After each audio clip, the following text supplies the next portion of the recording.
please sign this?" When I looked at the paper, I was shocked. "Wait, what is this?" Without faltering, Chris handed me the divorce papers.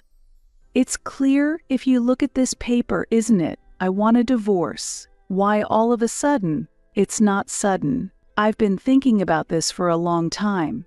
In fact, I have someone else I love, and she's pregnant with my child." "What?" It was out of the blue. I was so shocked that I just stood there speechless. "Our marriage has been over for a long time, hasn't it?"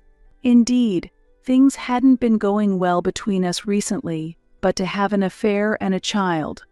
"Wait, I just gave birth and was discharged from the hospital? We were supposed to be happy together from now on." That day was the very day I had returned from the hospital after giving birth. We were supposed to live happily as a family with our newborn. Why did this happen? I hesitated about telling you today since you just got out of the hospital, but I think it's better to tell you sooner. Besides, she's pushing me to get a divorce soon. Chris said this with a smirk.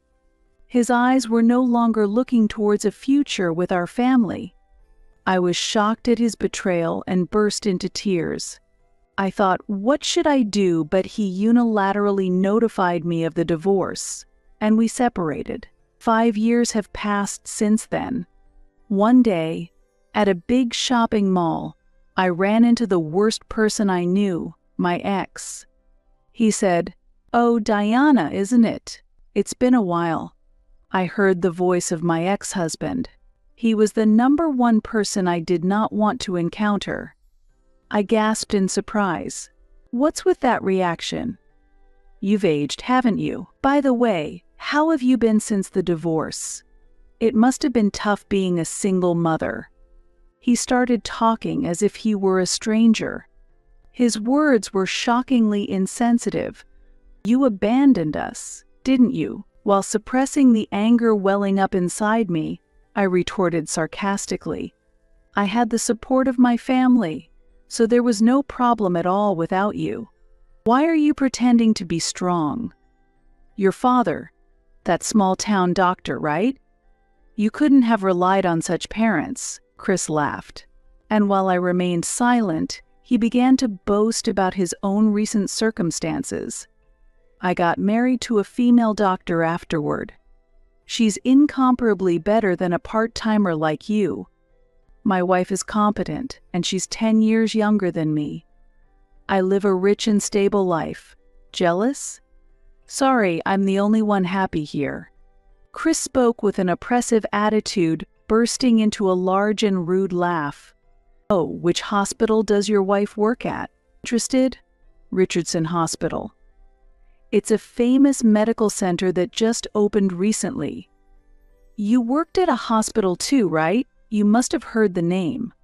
Richardson Hospital. Haha." I couldn't help but smile at my ex-husband's confident speech, because that hospital is a place very familiar to me. Fate really is ironic, isn't it? Yes, I know that hospital well, because when my ex-husband heard the truth, his face suddenly changed. "My name is Diana. My father runs a small clinic beloved by the local community, and my mother worked there as the office manager. As a doctor, my father had extremely busy days, working almost without rest for the patients who needed him. As a child, I often felt lonely due to the limited time I could spend with my family, but my admiration and respect for my father were strong. I always harbored the desire to become someone who could help many people, just like him. As an adult, I chose not to become a doctor but a nurse instead. The job of a nurse was more physically and mentally demanding than I had anticipated, and I often questioned whether I could continue in this profession for the long term. I frequently doubted whether I could build a distinguished career like the one my father had, and I struggled with anxiety and impatience. Then, a significant turning point occurred in my life. It was when I met Chris, who would later become my husband. Chris was 5 years older than me, and owned a cafe near the hospital where I worked. His cafe became a place of solace for me, and during lunchtime, I would often sit at the same table, sipping coffee and brooding alone. Seeing me distressed, Chris approached me one day. "Hey, I don't know what's got you down, but drink this and cheer up a bit," he said, offering me a coffee adorned with a cute rabbit cafe art. That cup of coffee sparked new conversations between us and gradually became an opportunity for me to open up. "Here," Chris said with a smile as he handed it to me. "This one's on the house." "Come on, smile," he said with a radiant smile. His warm gesture naturally brought a smile to my face. Chris's bright and positive attitude gradually captured my heart. As I visited the cafe more often, my feelings for Chris deepened, and I felt an increasing attraction to him. About 3 months after our first meeting, I mustered the courage to ask for his contact information. He happily agreed, and from there we started dating seriously. 2 years into our relationship, Chris proposed to me. In front of my parents, he confidently declared, "I will definitely make Diana happy, so please rest assured." Moved by his sincere demeanor, I fell for him all over again and felt a deep love. My parents were also touched by Chris's earnestness and expressed their gratitude. "Thank you, please take good care of our daughter," and wholeheartedly blessed our marriage. Overwhelmed with emotion, they said, "Be happy. We're supporting you." As part of our wedding preparations, when we visited Chris's parents, they said, "Chris might be a bit unreliable, but please look after him," and gave us encouraging words. "If there's ever anything, just contact us, and we'll scold him." During our first meeting with Chris's parents, I was relieved to find them very approachable and easy to talk to. After the official greetings between both families, we had our wedding and started a joyful and fulfilling married life. Married life did come with its small grievances and difficulties, but each time we overcame them, our bond strengthened, and the happiness we felt day by day was immeasurable. Then, 2 years into our marriage, my husband made a surprising proposal. "Why don't we make your dream come true?" Chris suddenly said. "My dream? What do you mean?" I asked in surprise. "To build our own house, remember," he replied with a smile. "Really? You remembered that?" I exclaimed in surprise. "Of course. I couldn't possibly forget," he said confidently. I had mentioned wanting to build a house during a casual conversation when we were still dating. I was moved and very happy that he had remembered such a minor detail. "Thank you, Chris," I said, expressing my heartfelt thanks. Afterward, we went to a real estate agency and decided to look at various properties. Visiting the housing exhibition was a fun experience in itself. "Wow, look at this. This kitchen is fantastic." I pointed at a modern peninsula kitchen. The idea of cooking in such a spacious kitchen one day excited me. "Indeed, it's wonderful. Cooking in a kitchen like this would be fun. Diana, check out this bathroom too. Isn't it nice? It's so spacious you could relax and enjoy bath time every day," Chris said excitedly. As we joyfully viewed different properties, we expanded our dreams about our future home. We continued to visit properties on weekends, enjoying the time spent together discussing what kind of house we liked and admiring different styles. At the exhibition, we saw houses with various designs and features, discussing the pros and cons of each. While visiting the exhibition, we solidified our image of our ideal home. At one exhibition, we found a house with eco-friendly design features that fascinated us with its ecological considerations. At another, we saw a house equipped with the latest smart home technology and were impressed by its advanced features. "It would be truly wonderful to live in such a house," I exclaimed. "Yes, but realistically, we need to decide which features to prioritize," Chris responded calmly. We meticulously evaluated the features of each house, striving to find the one that best suited our lifestyle. This process was sometimes challenging and filled with indecision, but the time we spent discussing it together was precious and enjoyable. Thus, we continued our discussions to find our ideal home. The time we spent together increased, and as we respected each other's opinions, we continued to dream about our future home. However, the discussion about building the house took an unexpected turn. One holiday, when we narrowed down some criteria and visited the housing exhibition again, surprisingly, we found my mother-in-law there. "Why are you here?" I asked. Her response was unexpected. "Why? Because I'll be living in the same house too. When building, it's good to include my opinions for cohabitation, right?" What? I couldn't hide my surprise. When had this been decided? Chris had never mentioned living together with his mother. I quietly asked Chris, out of earshot of his mother, "Chris, what's this all about? I hadn't heard anything about your mother living with us." "Oh, did I not mention it?" "What?" "Last year, after my father passed away from a heart attack, my mother seemed very lonely. I couldn't overlook that. Indeed, Chris's father had passed away unexpectedly last year. It was very sudden. Chris's parents were very close, and they would always hold hands when going out somewhere on weekends. I always felt comforted watching them.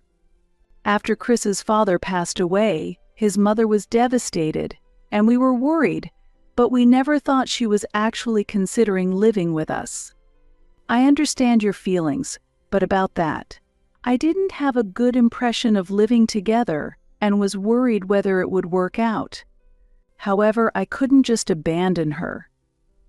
What should we do? In the silence, perhaps regretting that he hadn't consulted me, Chris apologized. "I'm really sorry. Anyway, my mother is happy to hear about living together, so please accept it," he said, pointing to his mother. She was admiring the modern kitchen and bathroom, walking through the exhibition saying, "This is nice," with sparkling eyes. Seeing her enjoy herself for the first time in a long time made me smile happily too. Our relationship with her was good, and I felt if it makes her a bit happier, then it's okay. Thus, our house planning meetings progressed, and eventually our dream house took shape. Initially, she often stayed in her room, looking at pictures of her late husband and sometimes shedding tears. But life in the new house seemed comfortable for her, and gradually, she began to spend more time in the shared spaces. Initially, I was tired from being overly considerate of her, but as time passed, I found a suitable distance, and I think both of us were living comfortably. However, at one time, a casual remark from Chris created a tense atmosphere. "I think it's about time we had a child," Chris said, causing both his mother and me to exchange surprised looks. "Surprised?" I said. "We don't need to talk about that now," while lightly tapping Chris's leg to urge him to drop the subject. However, my discomfort did not get through to my insensitive husband. "But you know, we've been married for 2 years now, and Mom also wants a grandchild," he said jokingly to his mother. "Yes, of course," she replied, glancing at me with a bit of confusion. "I do want children, but there's no need to discuss it while she is here. Having children is a blessing from heaven, and it doesn't happen immediately. I do want children, but it's a blessing that doesn't just happen overnight, right?" I explained calmly, but my husband responded insensitively again. "What? It's normally easy. Let's start trying for a baby from tomorrow," I sighed. A few days after my husband's insensitive remark, my mother-in-law became completely fixated on the idea of having a grandchild and started asking about children frequently. "How have you been feeling lately? Are you okay?" And I prepared oysters especially for you today. Eat up and get your strength up. They're good for vitality." It became clear that not only my husband but also my mother-in-law lacked consideration. She began to pressure me more about getting pregnant. The path to pregnancy can be difficult, and it often doesn't happen right away. Months passed without any signs of pregnancy. Another year went by, and our relationship became increasingly strained. "Why aren't you pregnant yet? Is there something wrong?" my husband would accuse, while I retorted, "Don't blame it all on me. The problem might be with you." This led to frequent conflicts between us. Furthermore, when my mother-in-law added, "Diana, your sensitivity to cold could be affecting it. You need to keep warmer," I reached my breaking point. Trying to improve the situation, I suggested to my husband, "Hey, this trying for a baby is causing a lot of stress. What about trying fertility treatments? Let's get tested together." It seemed my husband felt something too because he agreed. "That sounds good. Let's try it." The following week, we went for a checkup at a fertility treatment center. A few days later, we both received an unexpected diagnosis: no abnormalities.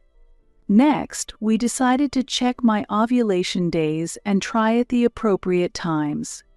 Once the diagnosis was out, it was clear there was no issue on my part, and neither my husband nor my mother-in-law could blame me anymore.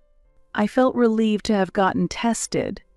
The results lessened my mental burden, and 2 months later, a delayed period led to the discovery of my pregnancy. When my mother-in-law heard the news of the pregnancy, she was very pleased and said, "Rest assured, I'll take care of everything at home. Take it easy and have a healthy baby." She became even more proactive in helping around the house. The change was not only in my mother-in-law but also in my husband, though, unfortunately, his change was in a negative direction. At first, my husband was happy about the pregnancy, but gradually he became colder towards me, voicing financial worries. "We have loans, and without you working, we won't have enough money." As a former nurse, I had a good income, but entering maternity leave meant a decrease in earnings. I considered delaying maternity leave, but my mother-in-law advised, "It's a physically demanding job, and we can't risk anything happening. You should rest earlier." So I decided to start my leave early. My husband seemed unhappy with this decision, grumbling, "You could have worked a bit longer. You're taking maternity leave too early. There's nothing I can do about it. Your mother is worried, and we can manage on your income alone," I replied. But he retorted angrily, "It must be nice being a woman, pushing all the work onto the man once you get pregnant."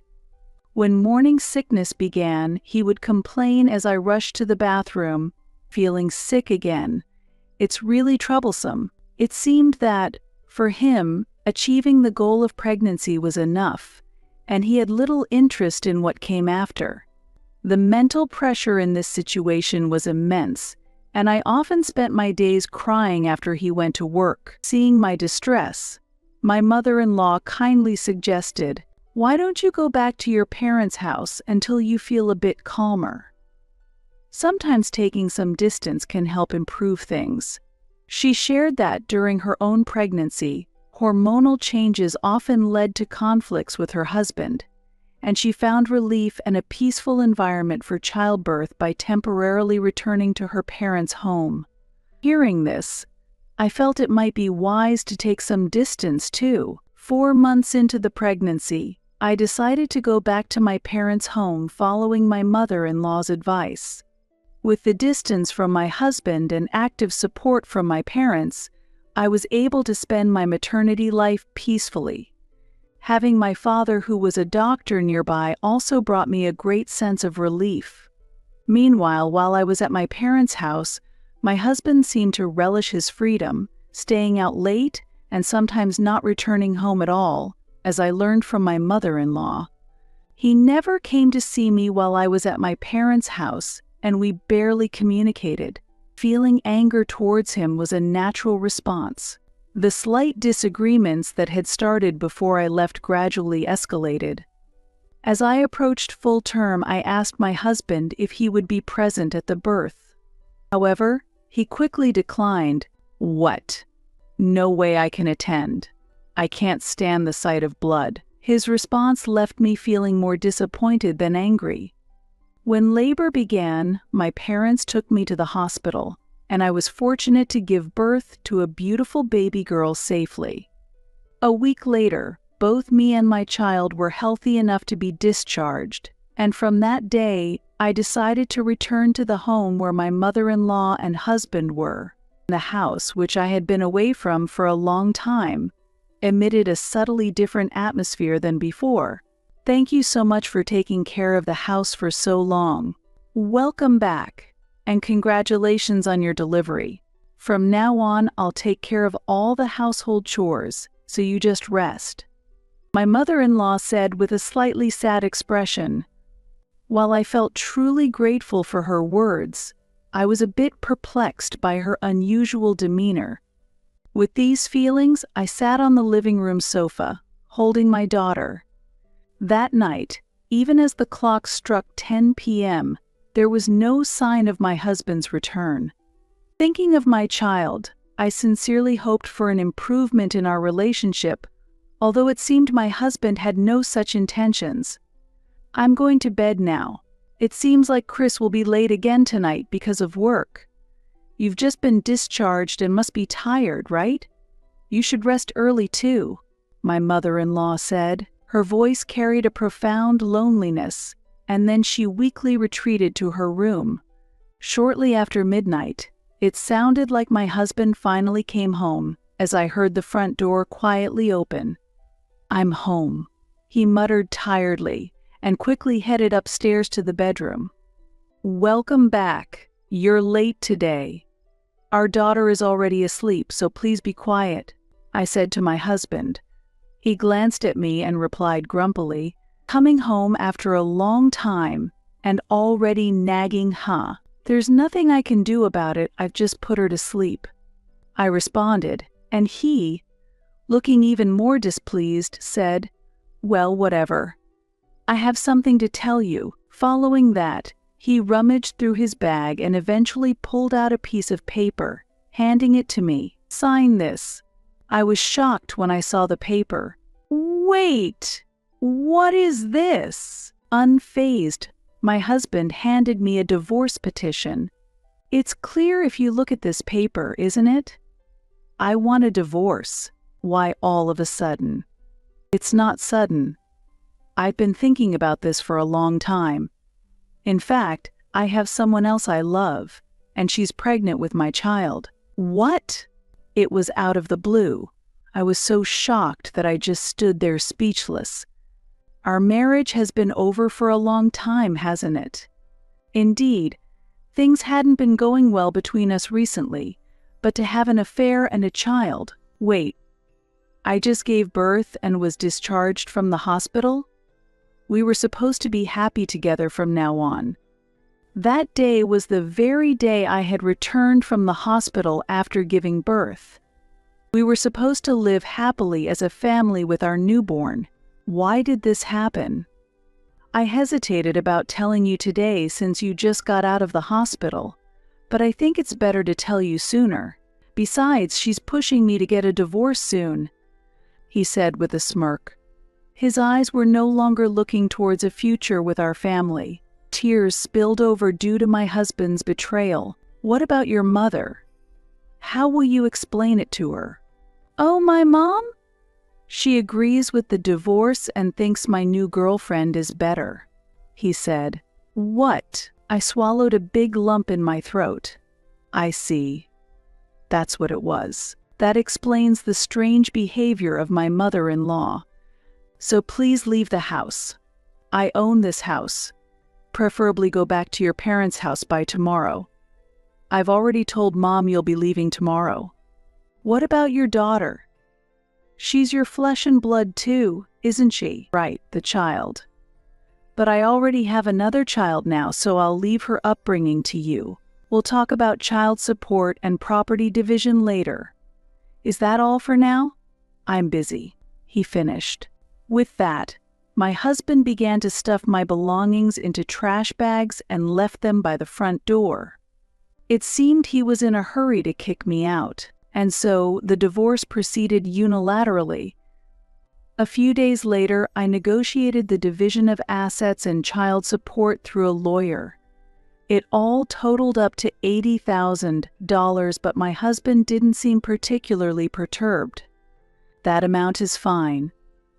I'll pay it all at once, so please don't bother us," he said, half-jokingly laughing.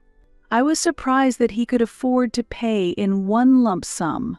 Although I wondered where he had managed to get such funds, I was relieved that I no longer had to deal with him. "Yes? I have no interest in you or your mistress anymore. Just one thing. I want you and her never to come near me and my daughter again. If you can't do that, know that I have my own ways to deal with it." My husband frowned slightly and agreed, "That's fine." A week later, he transferred the money into my account as promised. Thus, our marriage abruptly came to an end. 5 years have passed since then, and I am now 35 years old. My daughter, born during that tumultuous time, is already 5 and will be starting elementary school next year. After the divorce, I moved back to my parents' house with my daughter and am still living with them. With the support of my family, I resumed my career as a nurse after giving birth. Life is busy, but with my lovely daughter, each day is enjoyable. One day, while in a large shopping mall, I accidentally ran into him, the last person I wanted to encounter. "Hey, isn't that Diana? Long time no see," he said. I heard the voice of my ex-husband, the last person I wanted to meet. I gasped in surprise. "What's with that reaction? You've aged, haven't you?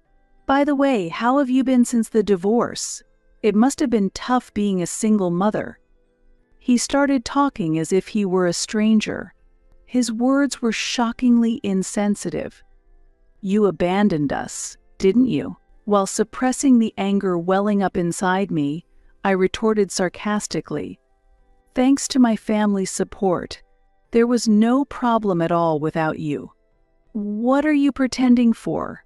Your father, that small-town doctor, right? You couldn't have relied on them." My ex-husband laughed mockingly. His sneering words made my anger rise and my hands trembled. I wanted to hit this terrible man right then and there, but I knew that wouldn't change anything. Unpleasant memories from the past flashed through my mind, and I fell silent. While I remained quiet, he began bragging about his current life. "After we split, I married a female doctor. She's incomparable to a part-timer like you. My wife is capable and 10 years younger than me. We live a wealthy, stable life. Jealous? Sorry, I'm the only one happy here." His high-handed attitude was accompanied by a loud, rude laugh. Hearing this, I understood why he was able to pay such a substantial amount in child support and property division at the time of our divorce. It must have been because his affair was discovered, and the father of his mistress must have handled it. Foon, that's good for you. That's why I could pay the money immediately. Once my mother found out my mistress was rich, she quickly agreed to the divorce. So that was it. It was surprising not just that my ex-husband would behave this way, but that my mother-in-law had been influenced by money. "Oh, which hospital does your wife work at? Interested?" "She works at Richardson Hospital. It's a newly established, well-known medical center. You've worked in hospitals before. You must have heard of it. Richardson Hospital." Ha ha ha. I couldn't help but smile at my ex-husband's confident speech. That hospital is a place very familiar to me. Fate really is ironic, isn't it? Yes, I know that hospital very well. After all, It's my father's hospital. Your wife, she's working at my father's hospital. Huh, what? Your father owns that? Yes, he started it a few years ago with the help of a friend. Remember my maiden name, Richardson? Wait, your father is the director. Yes, he is my father. That's ridiculous. I knew my wife had recently moved there, but I had no idea that the director of such a big hospital was your father. But I still had questions. Your wife, she recently transferred to Richardson Hospital. Right. Well, yes. I can't believe it. But your wife's name is Claudia Harris, isn't it? How do you know my wife's name? It was an unbelievable fact. That Claudia Harris was my ex-husband's mistress was hard to believe. With such a common surname as Harris, I hadn't made the connection before. It's ironic, isn't it, how fate works? I no longer harbored any attachment or resentment towards my ex-husband, but the past betrayal deserved some reckoning. I decided to reveal the truth about his current wife. I also work at Richardson Hospital, and I know about Ms. Harris. She came to us a year ago after a scandal involving an affair with a married patient at her previous job. An affair with a married patient. Weren't you aware? Sorry, but that incident is quite well known at our hospital. It was revealed at her previous hospital that she had a relationship with a young patient, which caused a huge uproar with his wife. It was settled amicably, but you didn't know about that. No way, Claudia. Doing such things. My ex-husband turned pale, seemingly stunned. He seemed to recall something, muttering, really, at that time. So that time as well, come to think of it, right after Ms. Harris transferred, I remember a girlfriend of a male high school student who was hospitalized started yelling in the hospital room that Dr. Harris had harassed her boyfriend. Going after a high school student, that's really something. There are rumors she likes younger guys. What? What does that mean? Affairs with married patients harassing high school students? And to think Claudia doesn't do anything with me. That's strange. No, I don't care about her not doing anything with me right now. It's utterly incomprehensible. My ex-husband was clearly confused and overwhelmed by the revelations. It was an indescribable scene. It's funny, isn't it? Didn't even know about it. Maybe she lost interest because you've gotten older. Or perhaps with all the lovers she has, she doesn't need you anymore. Just like someone else from your past. Both of you have a preference for younger ones. I said while struggling to hold back my laughter. My ex-husband couldn't say anything, just stood there dumbfounded. Later, I decided to share an update about my current situation with my ex-husband. Actually, I have a new partner now. He's a doctor at Richardson Hospital, a wonderful man. My father really likes him too.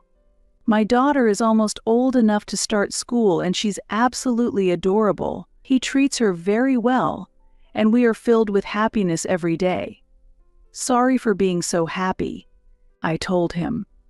Unable to hide his irritation, my ex-husband countered, "There's no way my wife would do such a thing." But I just quietly walked away. What goes around comes around indeed. After the birth of our daughter, my ex-husband left me to marry a young and attractive doctor. However, his new wife had her own issues, often engaging in affairs with younger men. Had my ex-husband not spoken to me at the mall that day, I might never have learned her secrets. It's ironic. 2 months later, Claudia Harris had to change her workplace again due to a harassment issue. She wasn't stripped of her medical license, but was forced to transfer due to inappropriate behavior towards young patients. The hospital's investigation revealed multiple incidents of harassment, with patients reporting, "Dr. Harris persistently touched me, and she asked to touch my body." As the director, my father decided to transfer her to avoid any further damage to the hospital. After her transfer was confirmed, my ex-husband, realizing the truth of what I had told him, confronted her. This led her to admit the affairs and harassment, and after a fierce argument, they ended up divorcing. Their child stayed with Claudia, and my ex-husband started a new life with his mother. Meanwhile, I live each day feeling blessed with a loving partner, adorable children, and supportive parents. Actions always come back to you. I am committed to living honestly and correctly moving forward.